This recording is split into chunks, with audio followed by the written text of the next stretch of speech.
You wanna do big PP damage? You wanna be MVP? Watch the video. Hey yo, what is up guys, it's Sweat here. In this video we will be talking about how to build your gunslinger for raids. This was a highly requested video up on both my YouTube and my Twitch. But before we start the video, I'm really trying hard to grow this channel, so don't hesitate to drop a like and sub if you want to help me out. That being said, let's start out the video. So let's start out with the absolute basics. You go for a crit build, so every single one of your accessories should be holding crit. Then you have your option for two things. You can go for specialization, increasing your overall damage capacity on all of your guns.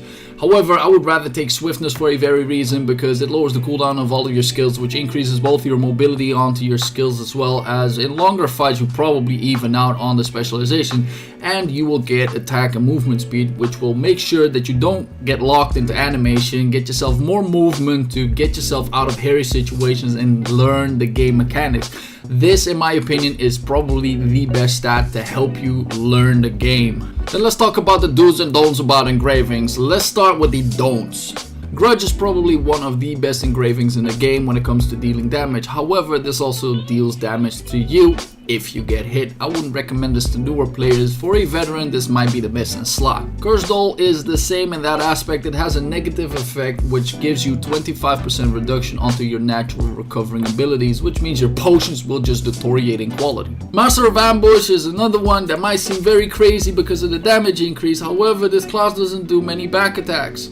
This isn't Deadeye. And there is a very debatable one, and that will be the Keen Blood weapon. This is probably another best in slot once you get yourself absolutely maxed out, and that would be a critical damage increase up to 50%, any downside of 20% damage reduction. If you don't crit, especially in the early game, this will not help you. Once you hit tier 3, it would be great to have yourself about 13 to 1600 crit chance, and there is where Keen Blood weapon might be the absolute best in terms of engravings. But for now, no recommendations on that one. But wait, you haven't told me what is good. Best in slot, Hitmaster. Reason why: damage of attacks other than frontal or back attack will deal a 16% damage.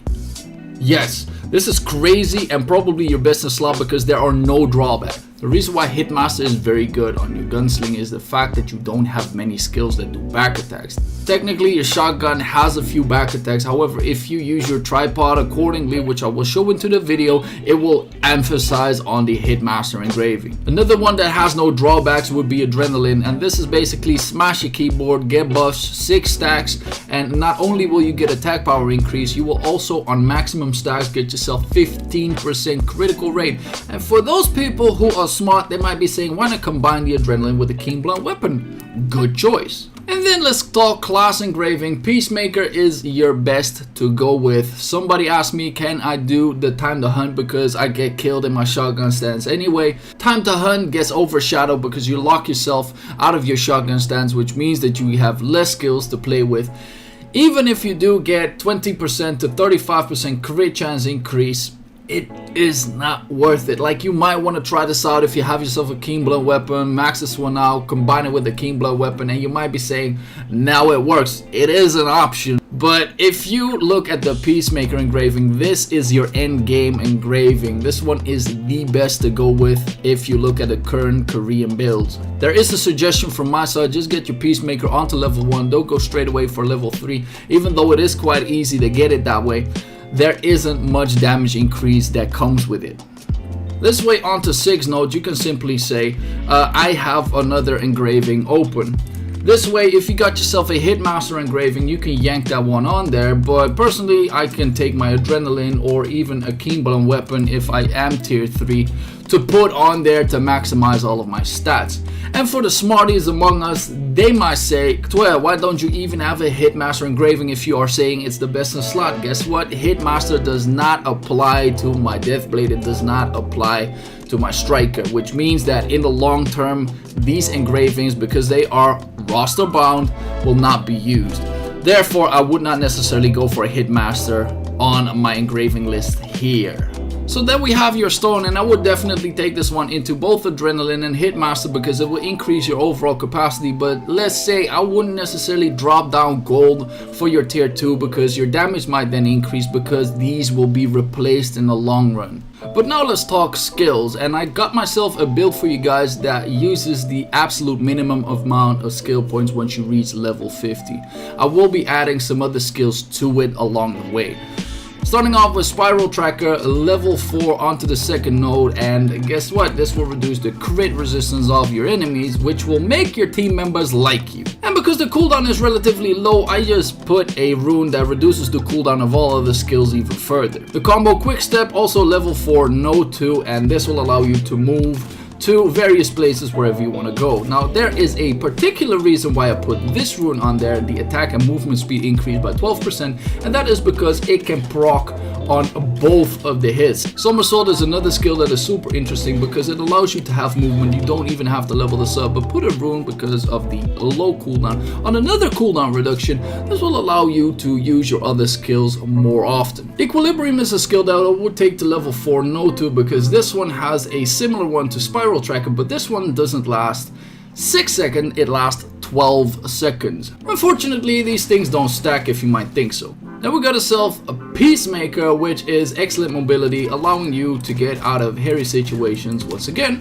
And I like a personal favorite of mine, and that would be Bullet Rain, and you can simply walk while you shoot. But then we're coming up at the rifle skills first.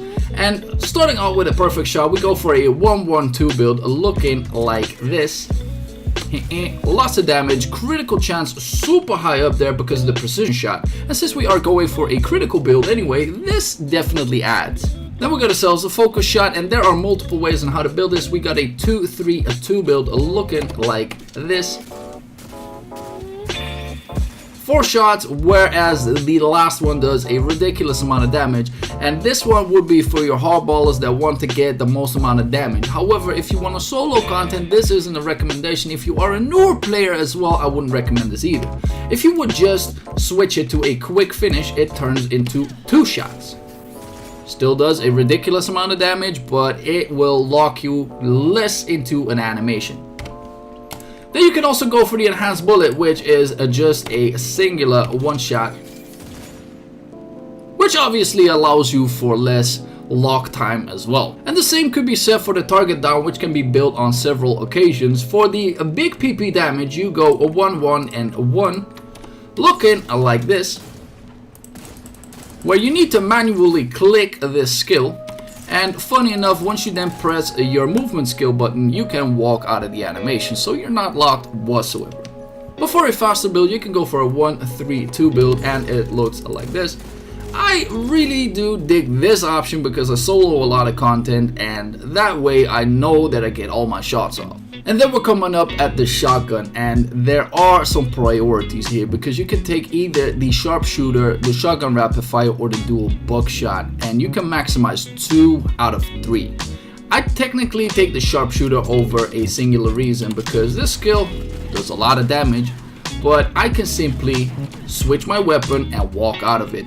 This cannot be done with your shotgun rapid fire, and this one has a long lock animation, which in turn means that the likelihood of you to get hit or even die is there. We go for a 3-1-1 build on the sharpshooter, making it look like this. Skill is pretty fast, does a ridiculous amount of damage, and that is good. For your dual buckshot, I go for a 1-2 and a 1 build. Once again, taking the tight spot, making sure that these attacks are not back attacks anymore. This way your Hitmaster applies. For the shotgun rapid fire, I go for a 2-1-3 build, giving you the extra amount of damage without having the fact that the 2-1-1 will push you back all the way, which could technically kill you if you perform this at the wrong spot. However, the luxury that you have with this is that you can still hold this extra attack speed and you do not have to do the last hit, which means that with some skill, even the 2-1-1 build has its place. Now, if you have even more points, there's another thing that I might want to add, and that is the fact that you can use some extra stagger. The catastrophe could be quite good for that, where you can simply go for a 3-3 build. Quick aim will allow you to do this skill super fast. and it will do a mid to high stagger. And obviously for more stagger you can look at your dual buckshot and go for the concussion, which allows this thing to go from a low to a mid stagger.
Please tell me, man, what did he do to you?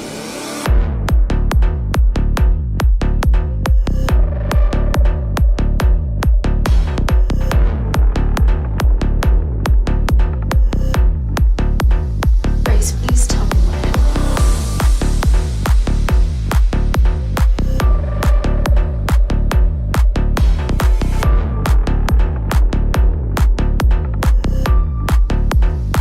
What did he do to you?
Please tell me where.